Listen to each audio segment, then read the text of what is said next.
Yeah. So it's like, now we're definitely not telling you to go out and rob people to get what you want. Don't rob Peter to pay Paul. Don't do that. Um, some people would say get it how you live. We're not telling you to do that. Because that may be more disruptive or putting you into a cycle of again still pushing it further away. What we're saying necessarily is let's take away the bins. But let's literally just take this, let's say food. Let's say you've been working for the last 2 weeks and you don't have no money to get lunch today, but you get paid next week. You see what I'm saying? Or you get paid in a couple of days. How do you create that um getting that sooner? Obviously you can't go to work and be like, in most cases anyway, you can't go to work and be like, yo, I'm gonna need that bossy. Like, you gonna need to run that a couple of days sooner. I'm gonna need in most cases you can't do that. In most cases, I'd say in all cases. I don't know.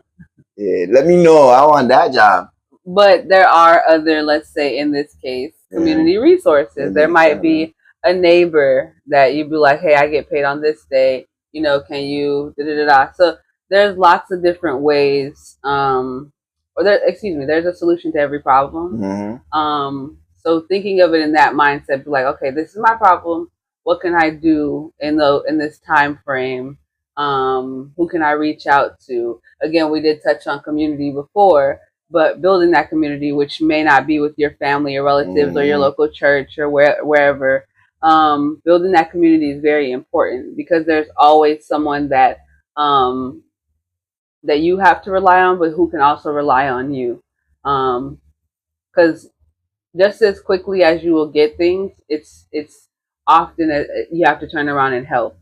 But in the words of Drake, never loan what you need right back. So if you know you're gonna need that cup of sugar, you probably shouldn't loan that out. You know what I'm saying?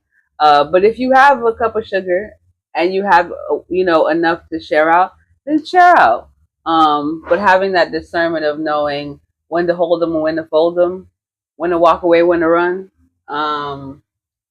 Those that again, we touched on discernment before. We can go over it a little bit more in detail at a later time. But you need to have, some would call it good and bad.